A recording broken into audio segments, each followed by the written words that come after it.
ஸ்ரீமாத்ரே நமஹ.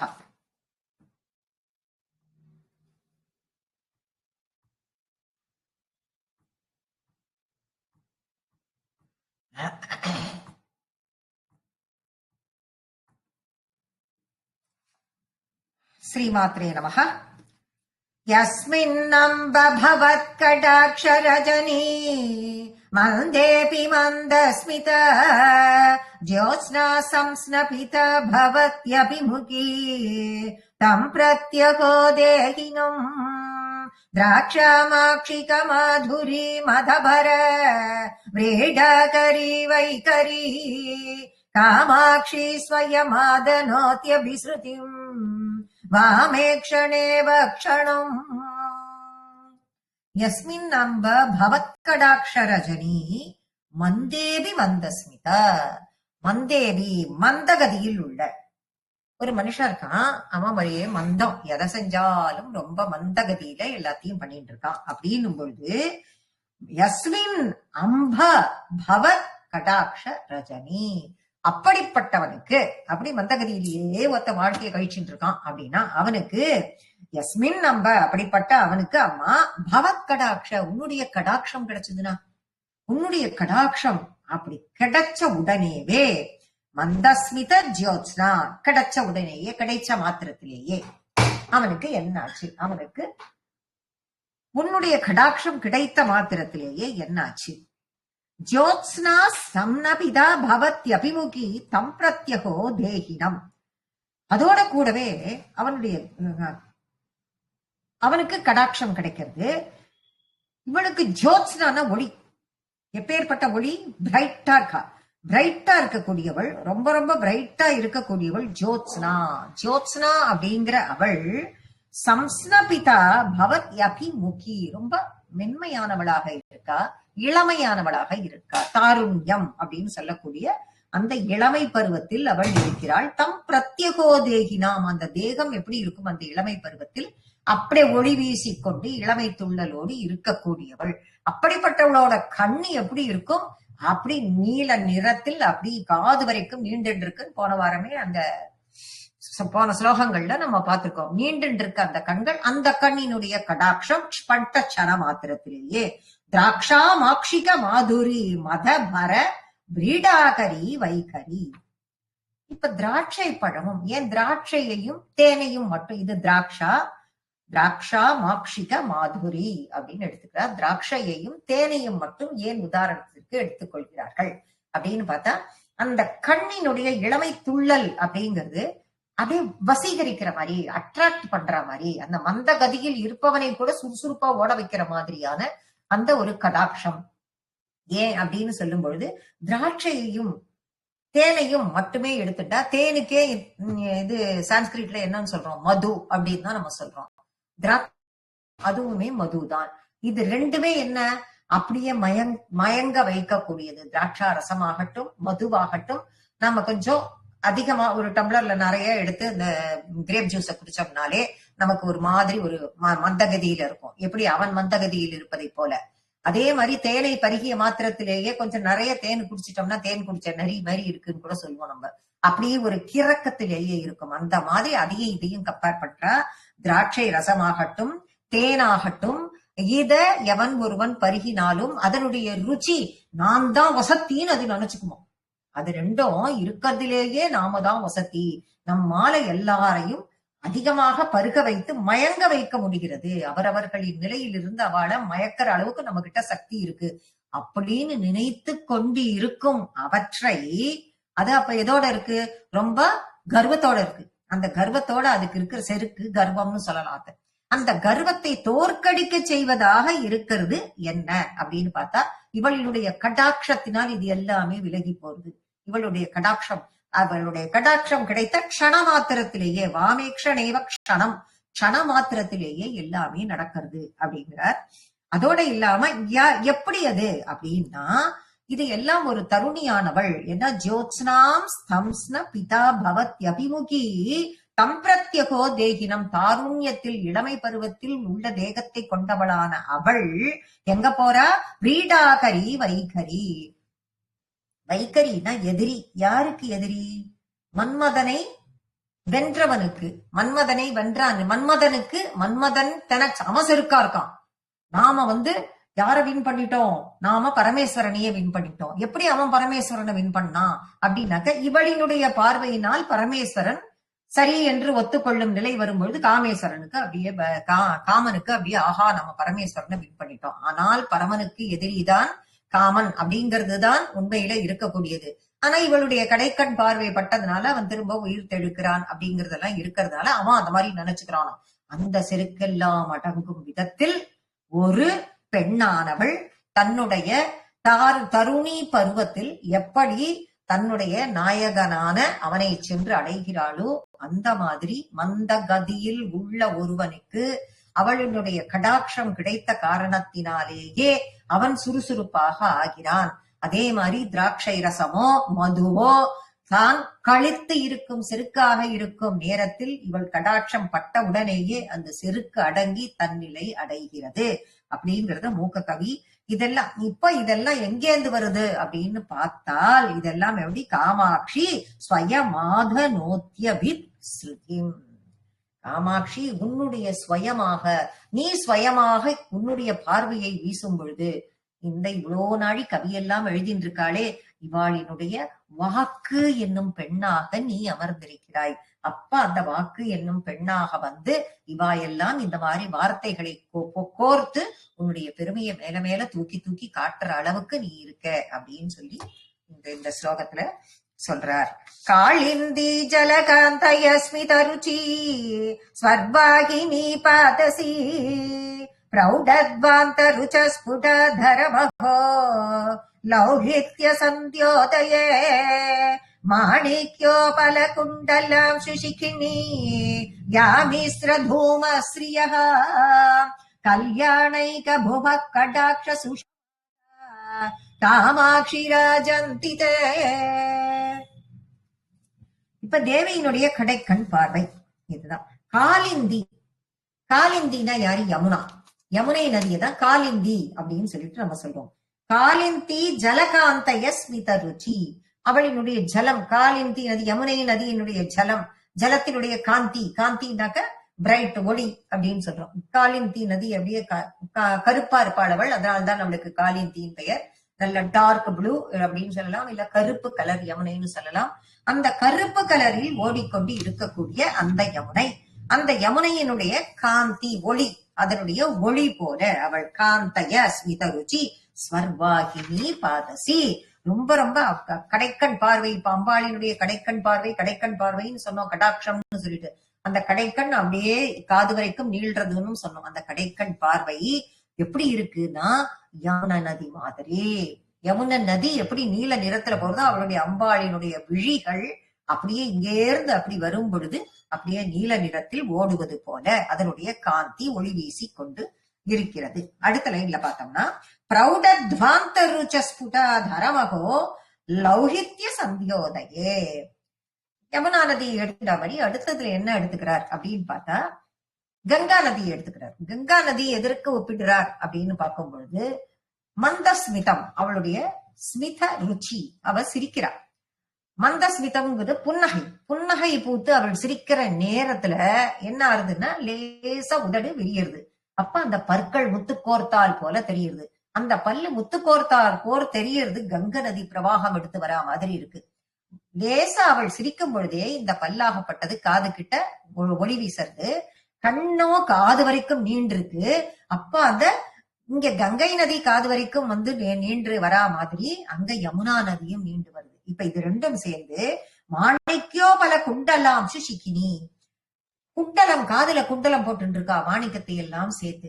அந்த குண்டலத்துல இந்த ரெண்டு கலரும் சேர்ந்து, இங்க இருந்து கங்கையினுடைய வெள்ளை நிறம், அங்கிருந்து யமுனையினுடைய கருப்பு நிறம் ரெண்டும் சேர்ந்து அதுல ஒளி வீசும் பொழுது அப்படியே ஒரு செப்பு கலரை கொடுக்கிறது. ரெண்டும் சேர்ந்து என்ன பண்றது, ஒரு மாதிரி ஒரு ரெட் கலர்.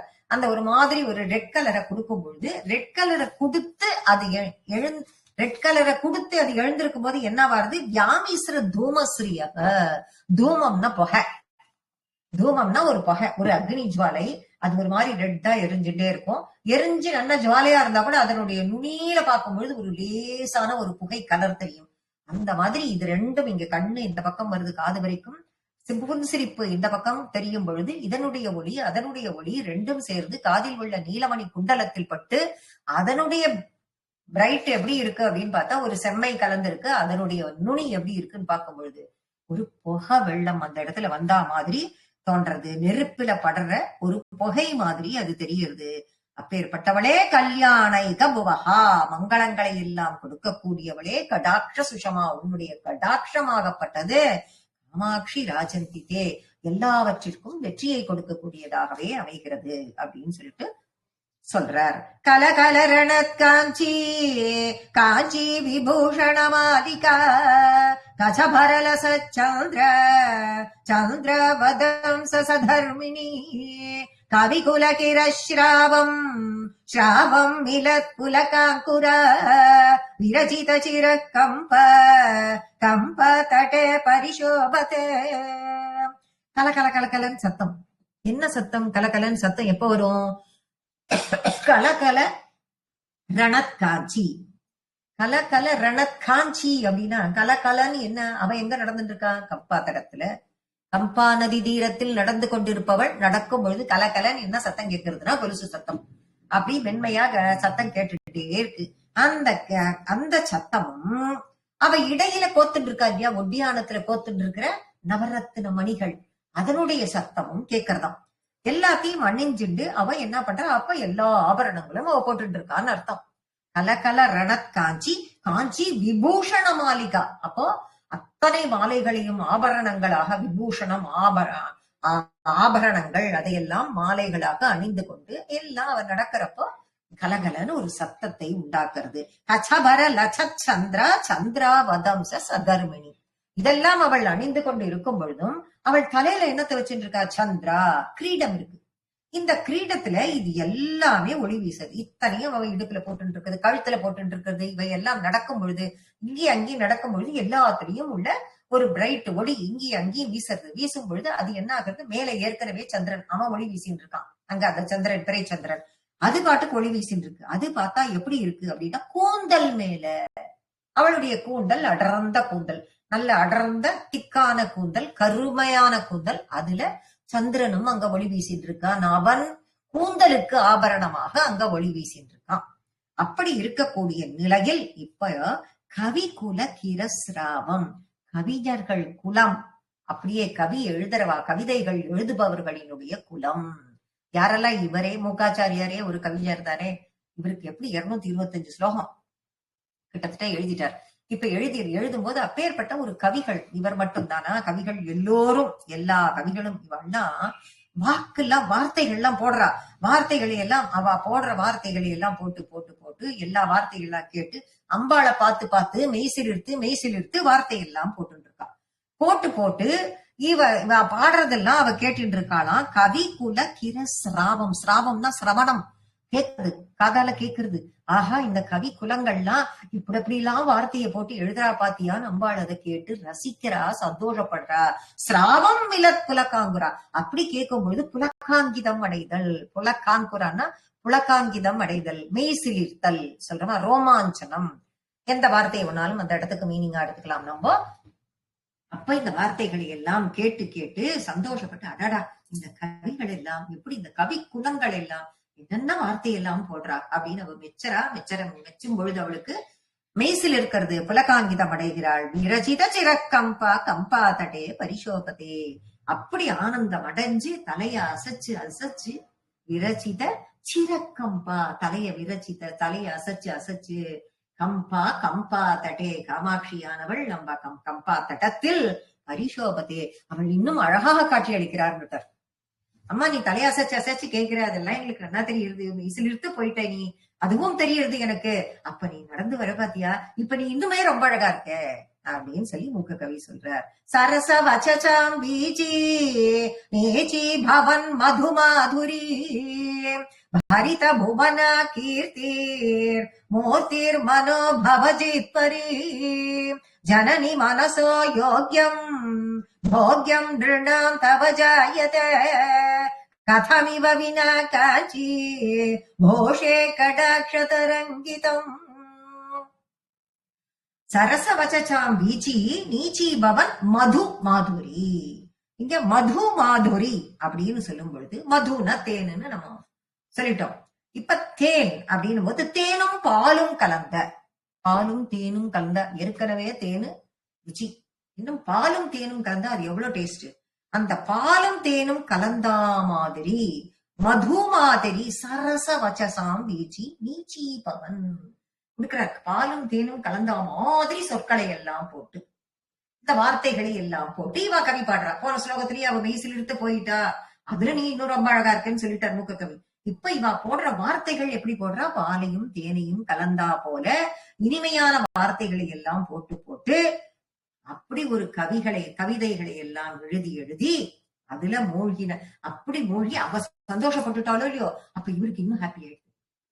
இவருக்கு இன்னும் ஹாப்பியானோடனே இந்த மூக்க கவி என்ன பண்ணிட்டாரு, ஆஹா இன்னும் ஒரு படி மேல போய் நம்ம என்ன வார்த்தையை போடலாம்னு யோசிக்க ஆரம்பிச்சிட்டாரு. யாராவது நம்மள மோட்டிவேட் பண்ணா இன்னும் கொஞ்சம் நம்ம என்ன பண்ணணும்னு நம்ம நினைப்போம், அது இயற்கை. அதே மாதிரி அவருக்கும் நேச்சுரலா இன்னும் ஒரு படி மேல போகணும்.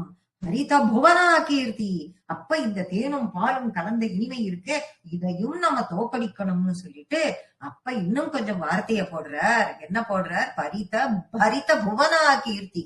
புவனா புவனம் உலகம், கீர்த்தி புகழ், அவளுடைய புகழ் இந்த உலகம் எல்லாம் பரவி, இந்த உலகம் முழுவதும் அவளுடைய கீர்த்தி பரவி மூர்த்திர் மனோபவ ஜித்வரி. ஜித்வரினா என்ன அர்த்தம் அப்படின்னா ஜெயிக்கிறது. ஜீத்னா ஜெயித்தல், ஜெயிக்கிறது. யார ஜெயிக்கிறது, மனோபவ மன்மதனை ஜெயித்தல். அப்ப மன்மதனை ஜெயிக்கிறா, அப்ப காமனை ஜெயித்தல். காமனை ஜெயித்தல் அப்படின் போது இப்ப காமனை இவள் ஜெயிக்கிறாள் அப்படிங்கிற இதுக்கு கொண்டு வரா. காமனை இவள் ஜெயிக்கிறாள். ஏன்னா காமனுக்கே சிங்கார ரசத்தை சொல்லிக் கொடுத்தவள் அவள்ங்கிறது நம்ம முன்னாடியே பார்த்துட்டோம். அந்த காமனை ஜெயித்தவள் ஆகிய ஜெயித்த பிறகு எப்படி இருக்கான்ற அவளுடைய மூர்த்திர். மூர்த்தினா அவளுடைய உடல் பாகு, மூர்த்தி உடம்பு, உடல் பாகு, அவளுடைய தேகம், அவளுடைய திருமேனி என்ன வேணா எடுத்துக்கலாம். அந்த திருமேனி எவ்வளவு அழகா இருக்கும்.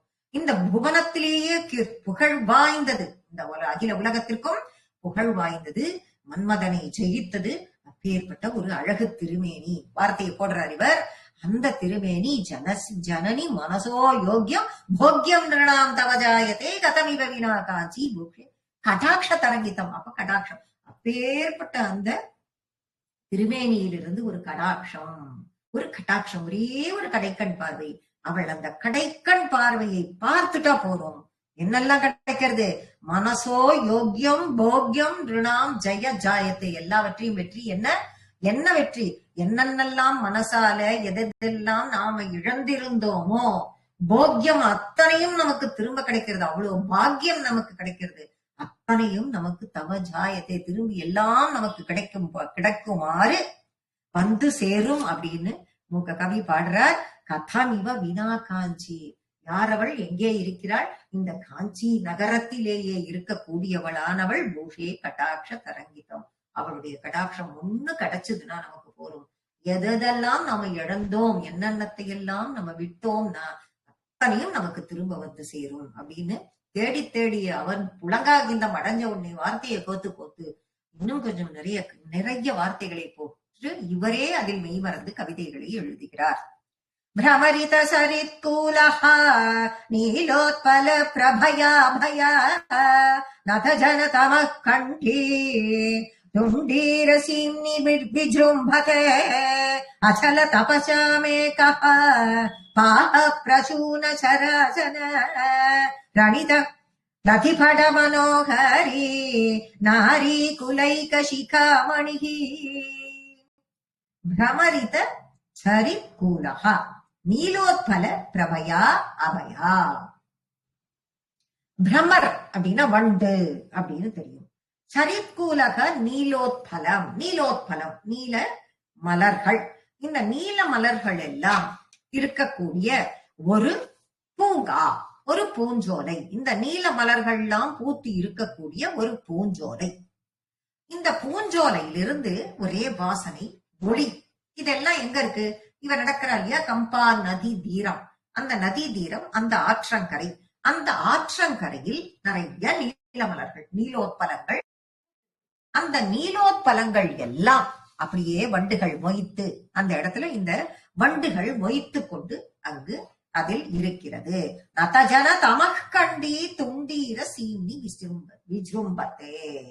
இது என்ன பூத்து இருக்கக்கூடிய அதில் இந்த பிரம்மர் எல்லாம் சுற்றி கொண்டு இருக்கக்கூடியதை பார்க்கும் பொழுது இது என்ன பண்றது அப்படின்னாக்க அங்க இருக்கக்கூடிய நத்த ஜன அங்க இருக்கக்கூடிய மக்களின் தமக்கண்டி, தமம்னா தமோ குணம் நிறைந்த நம்ம சொல்லலாம். தமோ குணம்னா என்ன? மனசில் இருக்கக்கூடிய இருட்டு. அந்த இருட்டை அந்த ஆற்றங்கரையில் இருக்கக்கூடிய அத்தனையும் அதற்குள் ஒளி வீசக்கூடிய நீலோத்பலம் இருக்கிற அப்படின்னா ஃப்ரெஷ்ஷா இருக்கக்கூடிய நீல மலர்.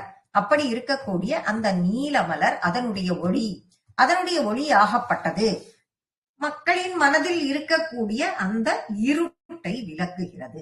சரி, யார் அவ, எங்க யாரு அந்த ஒளியெல்லாம் நீக்கிறது அப்படின்னா கம்பா நதிக்கரையில அப்படின்னு சொல்றோம். யார் இருக்கா, எதனால இருக்காங்க? வெறும் நதியில இருக்கிறது நீக்கிடுறதா அப்படின்னா அச்சல தபசாமேக. அச்சல அப்படின்னா ஹிமவான், மலைக்கு அரசன். அப்ப யாரு? ஹிமவான் மகான். தவம் செய்த பலனாக, ஹிமவானின் தவத்தின் பலனாக,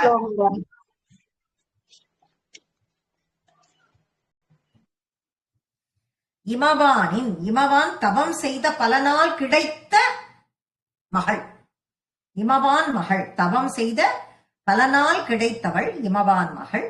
அவள் அங்கு சராசன, அங்கு அவள் உலவிக் கொண்டிருந்தாள். அப்ப அவள் யாரு? பிரதிபட மனோஹாரி. அவள் யாரு அப்படின்னா காமதேவனின் எதிரியின் மனதை அபகரித்தவள். காமதேவனின் எதிரி யாரு? பரமேஸ்வரன். பரமேஸ்வரனின் எதிரி பிரதிபட மனோஹாரி. அப்படிப்பட்ட நாரி, அப்படிப்பட்டவளான ஒரு பெண். குலைக சிகாமணிகி, அப்படிப்பட்ட பெண் குலத்திலகமாக விளங்கினாள். குலத்திலகமாக எங்க விளங்கினாள்? அந்த கம்பா நதிக்கரையில் விளங்கினாள். அங்கதான் அந்த பூஞ்சோலை இருந்தது. அந்த பூஞ்சோலை தான் இந்த நீலோத்பலம் பூத்துது. அந்த நீலோத்பலம் தான் ஃப்ரெஷ்ஷா இருந்த காரணத்தினால் வண்டுகள் முச்சுது. அதுதான் ஒளி வீசித்து. அந்த ஒளியில் தான் தமோ குணங்கள் நீங்கியது, இருட்டு விலகி ஒளி வந்தது. அப்படிப்பட்ட அதிசயத்தை நிகழ்த்தியவளும் நீயே, எல்லாவற்றிற்கும் காரணமாக இருந்தவள் நீயே அம்மான்னு சொல்லி இன்னும் என்ன வார்த்தை கிடைக்கிறது, அடுத்த ஸ்லோகத்துல என்ன வார்த்தையை நம்ம போடலாம்னு சொல்லி அவர் யோசிச்சுட்டு இருக்கார். நாமும் அடுத்த கிளாஸ்ல என்ன போடுறார் அப்படிங்கறத பார்க்கலாம். இன்னைக்கு கிளாஸ இதோட முடிச்சுக்கலாம்.